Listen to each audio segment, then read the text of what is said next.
is the common denominator of what pleases God. I said faith and belief. Faith is a basic attitude, and it underlies every acceptable act of obedience. It's an eternal principle in that it is an attitude God has always required of man, to have faith, to believe. You know, when you look at the Old Testament, you'll see that you don't see faith in the Old Testament. You see believe 301 times in the Old Testament. But when you get to the New Testament, you see faith in a various form is found 247 times. The Hebrew writer says, without faith, it's impossible to please God. It's something we need to please God. Believing always put a man in the right spot with God. Because when Abraham believed, Abraham was counted righteous because he believed. He wasn't righteous. Righteousness was imputed because he believed. God responds on a man's belief. You know, it's interesting that when you look at Psalms, and this is not part of the lesson, but just the highlight of where we go walk through, because Psalms 27, when you get to Psalms 27 and you look at verses, the last two verses, it's interesting how David recognized something real well about believing. Now here it is, David was actually saying, don't give up, in reference, because David says, I had fainted. I don't know if y'all see that in 13 and 14. David said, I had fainted. And any time you see a word that italicized the way it's written in the scriptures, you know, I had fainted, which means it really was something added by the translators so we can really get a sense of what the writer was saying. Now, I had fainted. Listen at this here. Unless I had believed. Y'all see that? To see what? The goodness of the Lord. Where? In the land. In the living. David says, I would have given up. David said, I would have thrown in the towel. I would really have committed suicide. David said, you know what? I couldn't take it no more. But he said, because I believed to see. What kept me from throwing in the towel? What kept me from giving up?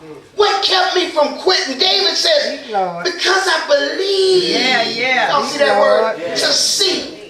What? The goodness of God. All right. Amen. Or touch somebody and tell them don't give up. Don't give up. Don't give up. So when I look at Jesus, that's right. I want to parallel something. When I look at Jesus, but before I look at him in John 14 and 1, I know that's a familiar passage. We all use this passage. You know, I mean, we use it for funerals.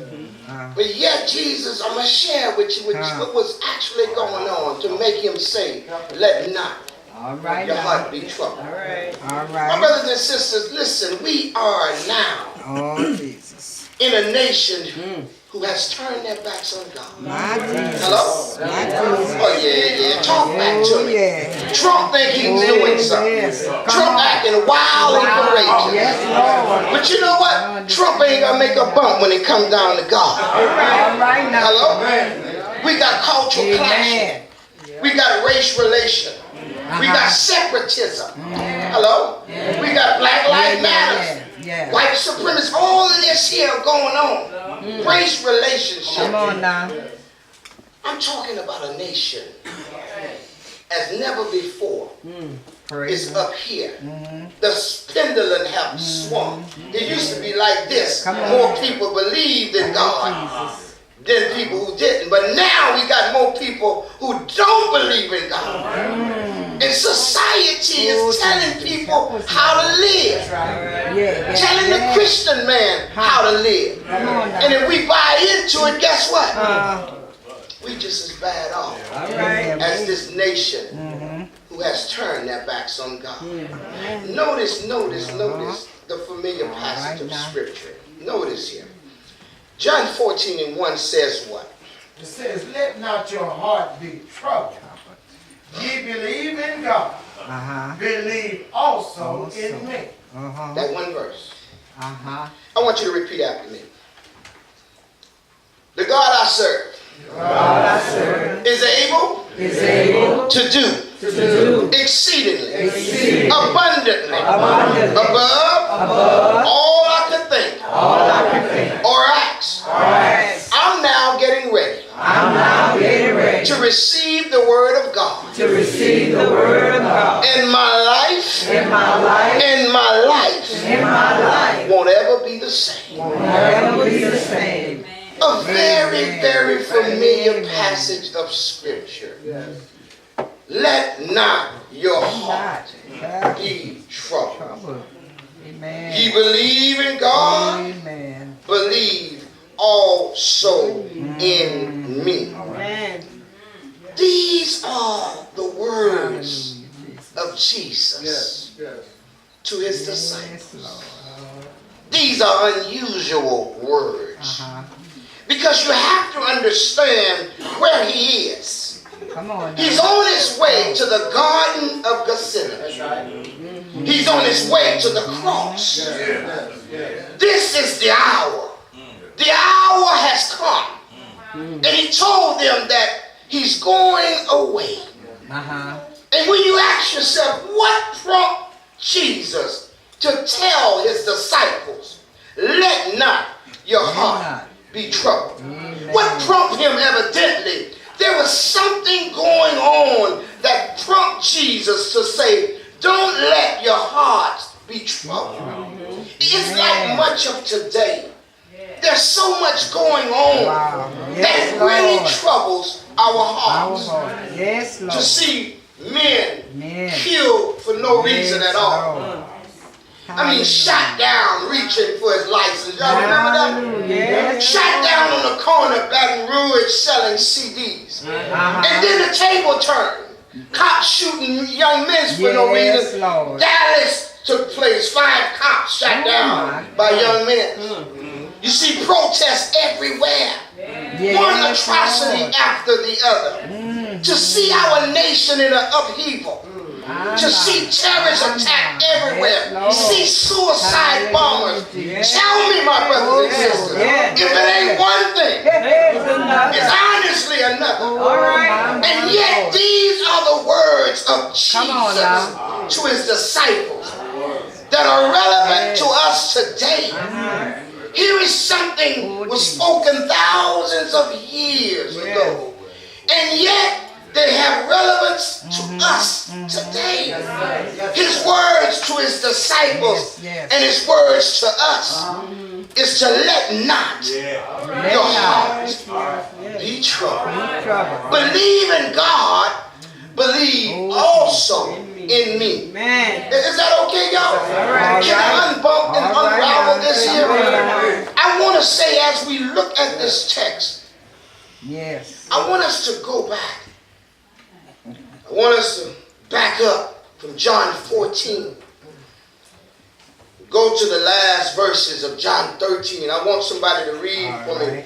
Because what's going on in John 13 is Jesus has just said to his disciples, one of you gonna betray me. Hello? Hello. He's not unaware of Judas' betrayal. Judas is going to betray him.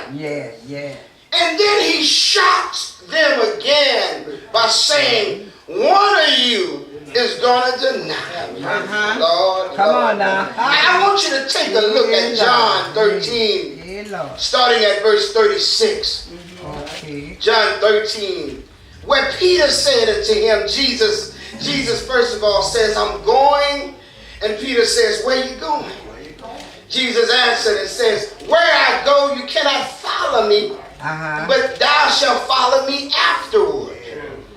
Yeah. You can't go with me now. Somebody read that for me, 36. Simon Peter said unto him, Lord, whither goest thou? Jesus answered him, whither I go, thou canst not follow me now, but thou shalt follow me afterward. Yeah. You can't go with me now. I'm leaving. Somebody better help me with this one. Peter says to him, y'all, why can't I follow you now? Hello? Peter says, I will lay my life down for thy sake. Let me go with you now. Y'all see that? Yeah. Man. Peter said unto him, Lord, why cannot I follow thee now? I will lay down my life for thy sake. And notice Jesus, notice how smooth Jesus, the master teacher, Jesus answered him. Notice verse 38. Jesus said, will you lay your life down for my sake? In other words, yeah, right, Peter. Yeah, you really would do that, huh? And Jesus, notice how Jesus come out. Jesus says, verily, verily. I say unto thee. Now, anytime you see verily, verily, it means truly, truly. It means I'm not lying. I'm telling you the truth. I'm not joking with you. I say unto you, the cock shall not crow until you have denied me twice. 3 times. Jesus says to him, now, y'all gotta see this here. This is some shocking news here. Hello? And the shocking news is that, yeah, Peter, you think you got it all together. Come on now. Yeah, And I'm talking about somebody else. No. I'm talking to you. It's you, Peter. All right. You think you got it all together. And in other words, when you look at it, how many times, my brothers and sisters, have you found yourself in a spot where you say you would never do, you find yourself doing it, all right. you say you would never take, all right. you find yourself taking it, all right. eating it, and swallowing it. Well, this was the case with Peter, the impetuous spokesman for the group. Peter was the spokesman for the group, the disciple. Jesus says, I'm going away. He says, okay, well, let me go with you. Why can't I go with you now? Jesus says to him, before the rooster crow 3 times, you're going to deny me. Now, my brothers, can I ask you a question? Would you be troubled if Jesus told you it's not someone else, but it's you who said you would die for me? You would be the one to deny me? That's kind of troubling, y'all. Isn't it? Well, that's the context. That's all I want to let you see. That's the context in the passage.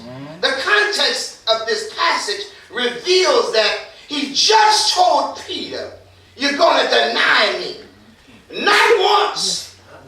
Not twice. But 3 times. Frankly speaking, my brothers and sisters, that would shake me up. That Jesus knows me better than I know myself. See, you might have felt better if he said 1 time, I slipped. 2 times, okay. But 3 times, that's intentional. You meant to do it. You reached the point where you're not trying not to. And you know what you do. All right.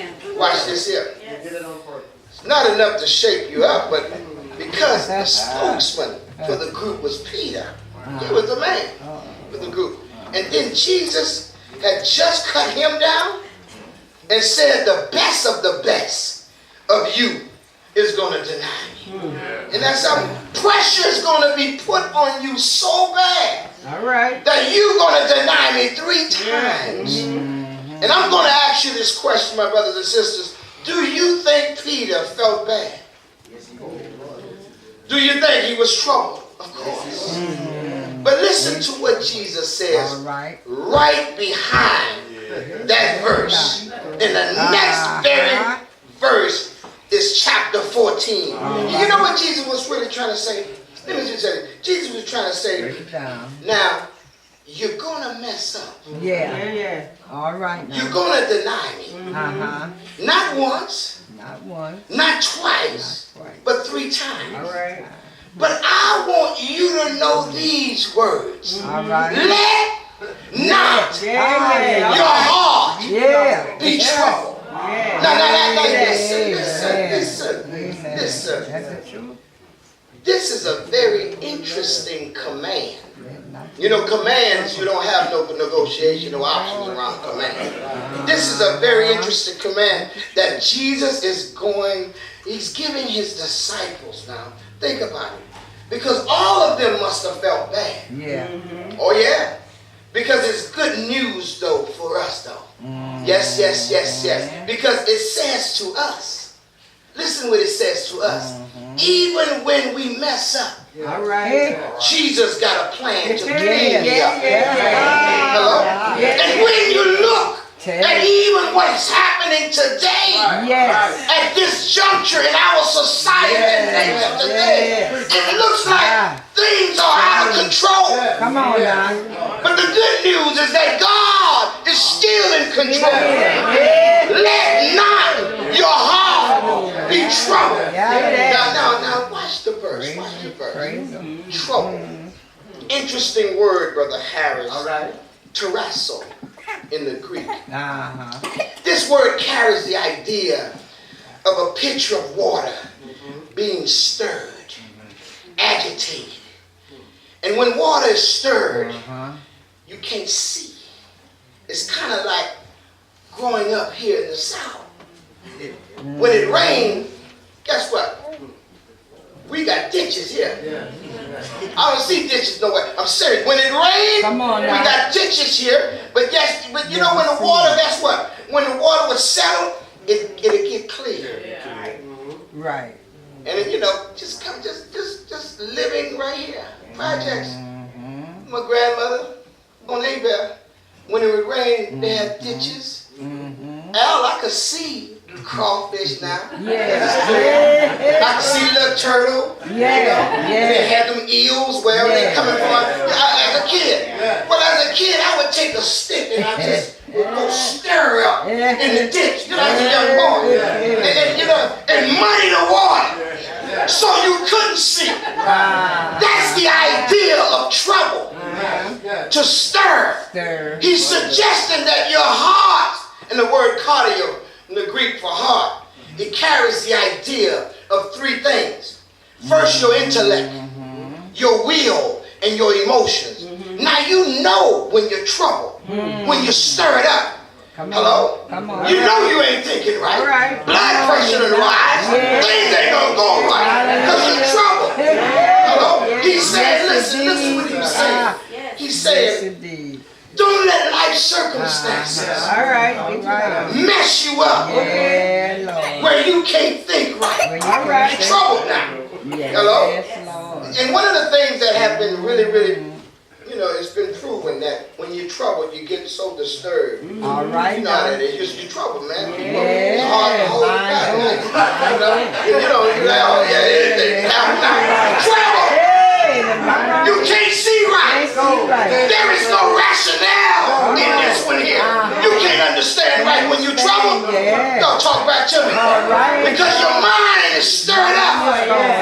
And that's the whole idea behind trouble, Jesus said. Now one of the passages, one of the very same passages that carries the idea of this word trouble. Y'all remember in Matthew 2 and verse 3, when Jesus said to, It was Herod. The Bible says, when Herod, the king, had heard these things, he was troubled. but watch. And all Jerusalem wept.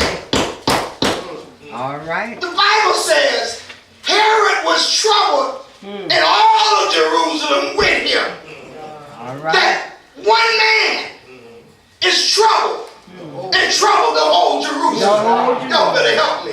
One troubled person in your house can trouble the whole house. Yes. Wait a minute. One troubled person on your job can trouble the whole job. Oh, yeah. My brothers and sisters, I'm simply saying, this is what he says to his disciples. Now keep in mind, he said this to his disciples because he's planning on turning the job over to them. He's leaving, y'all. But he says, I can't leave you trouble. Come on. All right. Hey. Not for you to carry out my kingdom. I can't leave you that way. And you know, I think about that. He's saying to us today that when we look at what's going on in our world right now, Oh, Jesus. at this juncture, today, we are troubled. And he says, I can't afford to have you trouble, y'all. Why, Jesus? Because you're supposed to be the people to clean this mess up. You're the one in charge to go and make things better. Oh, yeah, y'all. Life is not fair sometimes. Oh, glorious life. It can take you in a situation where you've been strong all along. Come on now, talk. And then you find yourself My Jesus. weak.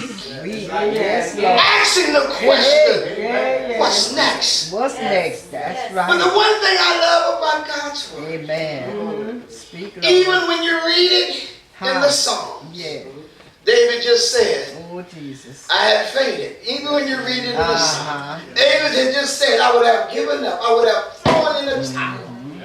But he said, the only thing kept me from giving up, the only thing kept me from committing suicide is the fact that I believe in the goodness of God in the land of the living. See, David, now you got to look at this here. At one time, David said, Lord, I trust you. I trust in you, Lord. And then the next minute, David starts saying, Lord, where are you? I can't find you, Lord. So you see, this is one of the pictures here where he tells his disciples, I'm going away. You can't come right now. Peter says, I don't know about the rest of these fellows. Maybe they may not should be able to come, but guess what? I believe I got something to boast about. I'm going to lay my life down for you. You see what I'm saying? Yeah. And Jesus saying, yeah, right, Peter. It's almost like you done heard some people. Come on, y'all done heard some people, man. They've been there, they've done that. You know, they done been through the storms and they've done some things, huh?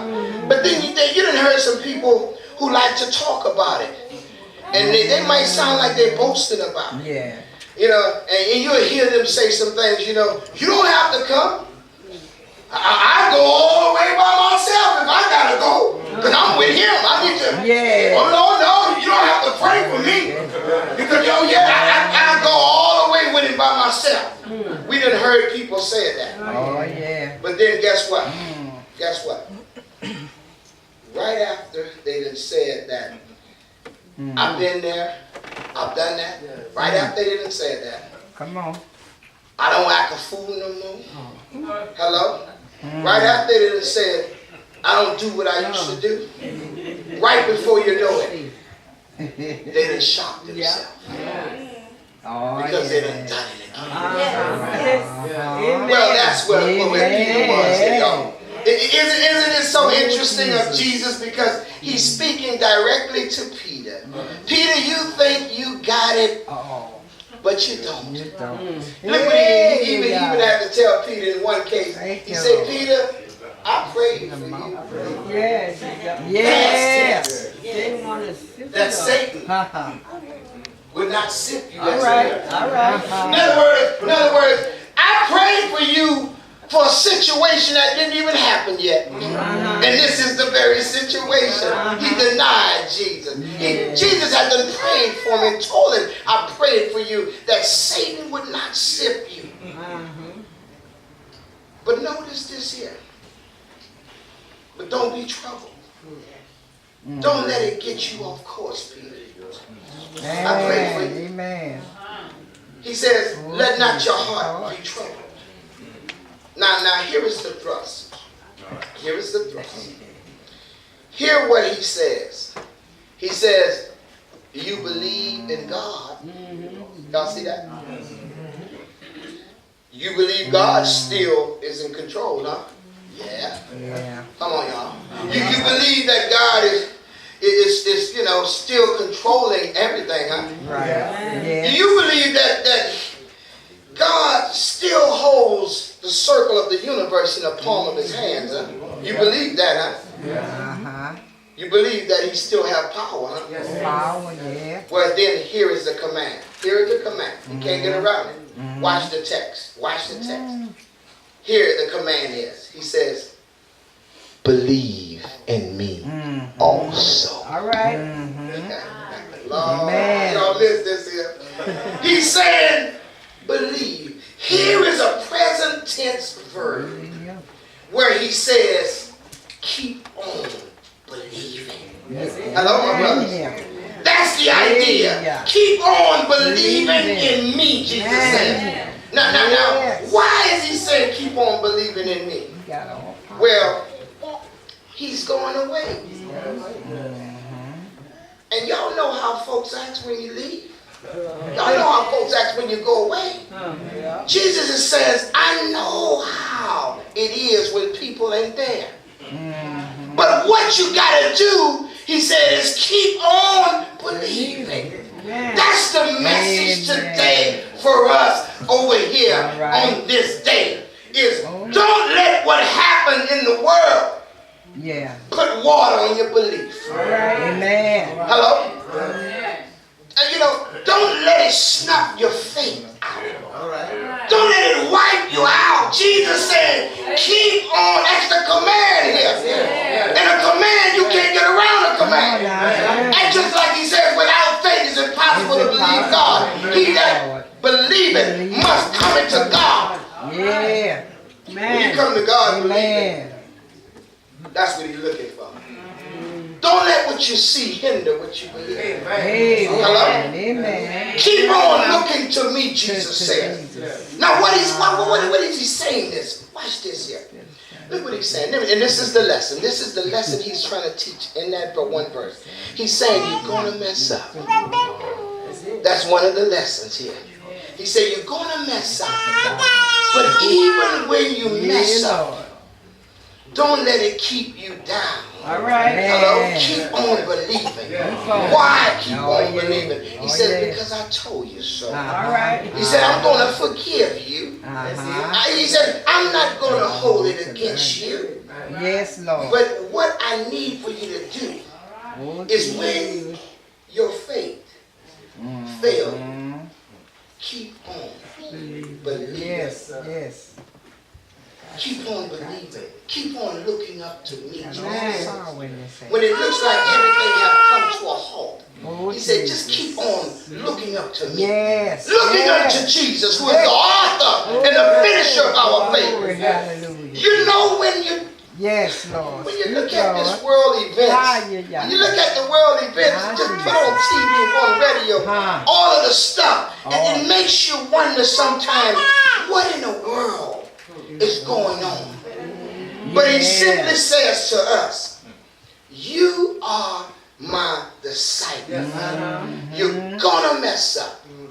Some things is going to hit you so hard that you're going to find yourself doing some stuff that you said you wasn't going to do again. All right. But don't let it scare you. Don't let it trouble you to the point where you can't see right. Jesus. Well, where you can't think right. Where you can't think like a disciple. Where you can't think like a Christian. Where you can't act like a Christian. appreciate. Hallelujah, Jesus. Keep on believing, he said, in me. Keep on. That's Yes, the message, Lord. my Yes, brothers Lord. and sisters. Yes, Lord. Yes, Lord. It looks bad right now, but don't let what you see, I told you, hinder what you believe. Amen. Your faith, don't let it fail. Come on now. And can I say Speak, Lord. this here? Everybody must have been shocked Oh, Jesus. when Jesus chose Judas as a treasure. All right now. I just had to drop that in. Everybody must be shocked when Jesus chose Judas to be the treasurer. Said, Lord have mercy, why you got chose Judas to be a treasurer? Jesus knew what he was doing. Oh yeah. You know, I mean, when you think about it, they had heard Jesus says, they had heard Jesus. And y'all remember when Jesus said these words? He says, have not I chosen 12 of you? And one of you is a what? Jesus knew.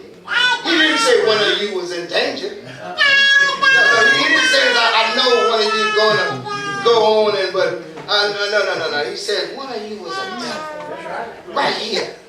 He says despite of it all, keep on looking up to me.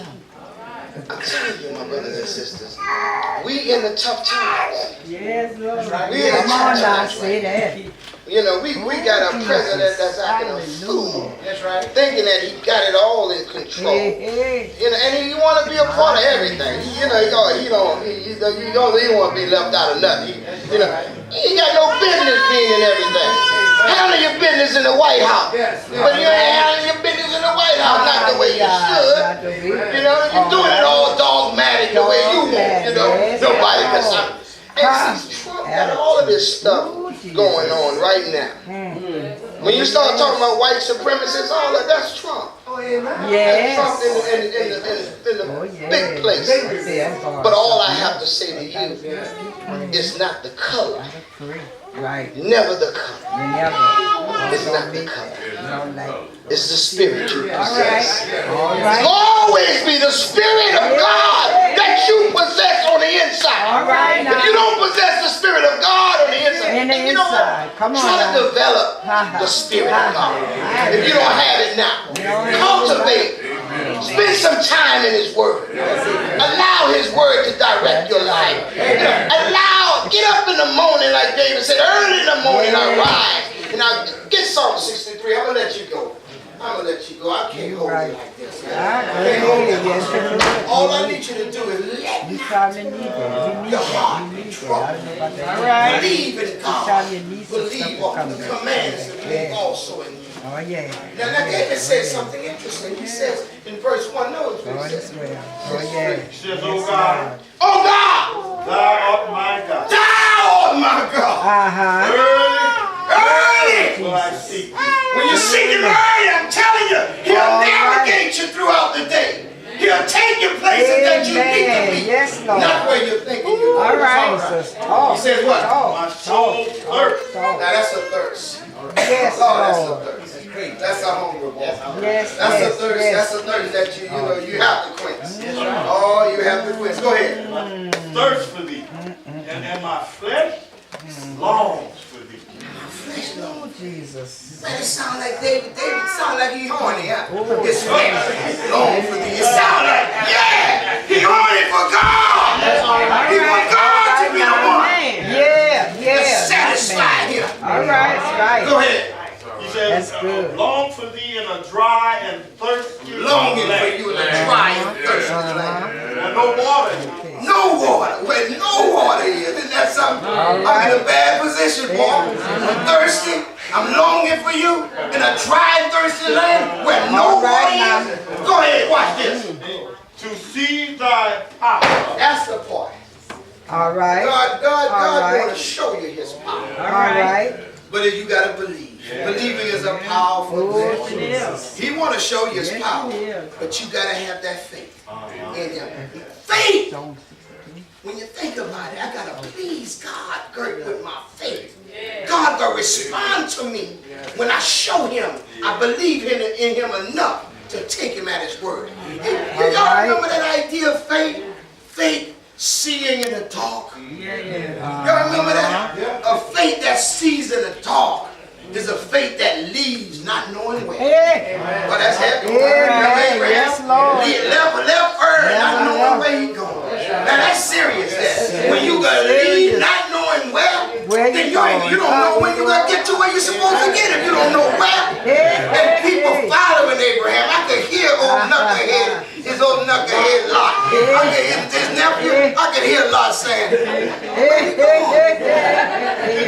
When we gonna get to? All right, now. Where we going?" Talk. Abraham left not knowing where. That's the faith that believes Uh-huh. and sees in the dark. But not only he left not knowing where, but he believed not knowing when. So you get it in Hebrew. You get it in Hebrew 11, start at verse 5, you'll see it. Sarah received, not knowing how. 90 years old.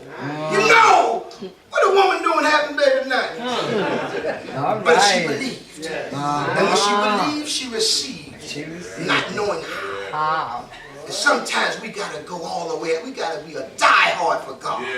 Show Him that we can be better people for Him by believing in Him. You know, you think about it. Who wakes you up in the morning? Come on now. Every breath you take is in the palm of His hand. He wakes you up in the morning. You ain't waking yourself up. Please don't think that. God blessing and having more mercy on you. Thank you, Lord. Thank you. Even in spite of how dirty, how ugly, how man, God knows, man, that we can use Him all day long if we give into it. If we give into it. So we living in a time right now. My God. We don't even want to give in to God. Hallelujah, Jesus. Just finish that verse. Glory to God. 63. Glory to God. She like power and like glory. Hallelujah. So as I've seen in the sanctuary. Because thy loving kindness. There you go. Is what? Is better than life. Man. You know life belongs to God. It's God, you know that? Oh yeah, life is in the hands of God. It belongs to God. Life is a gift from God. Yes, it is. Yes, it is. Ooh, hallelujah. What about you? Hallelujah. What about you? What about you? It's trouble. It's trouble. Because you know you don't have to trouble to trouble you. You know how to find you. So it's this trouble that we're caught in the snare of trouble. Jesus says, let not. Let not. Yes, ma'am. She rejoices. Let not your heart be troubled. Have no worries. I used to be like that when I kid, had no worries, no responsibility. But now, Lord Jesus, swarm with all kind of responsibility. Dark clouds I'm walking under now. Hallelujah. Because I don't know how I'm going to get it done. Glory. Glory, hallelujah. Gotta keep believing. Cannot let my Oh, yes. So today, Jesus, help us. He wants your heart. And when you give Him your heart, guess what? You gave Him what He asked for. He said, love me with what? Oh, your heart, mind, soul, and strength. Everything in you. Love me with everything in you. Hallelujah. He said, I'll show you. I'll bring you to some places you never been before. Hallelujah, Jesus. He can do that. Thank you. He want to do that. Hallelujah, But Jesus. He always, see, that's the idea. Is an eternal principle. Faith is He always required man to have and believe and have faith in Him. Is an eternal principle. In other words, when I say eternal, that means forever. Yes, sir. It don't stop. So He's looking for us to have. When He come back, Jesus made it clear. He said when He come back, He want to know where He gonna find faith on this earth. And that's up. Lord, where He gonna find Help us. Oh, It's Jesus. hearing the word. Hallelujah, Jesus. It's hearing the word, but it's also believing the word. That's what makes the difference. When it comes down to what we hear from God, we believe. And when you believe, you make it right. Man. Now remember, you can't become what you don't do, and you can't do what you don't know. That's right. So once you get the exposure, once you get that exposure, you know something. And to know God is my first thing first. That's my first worship, y'all. Oh no, church is not my first worship.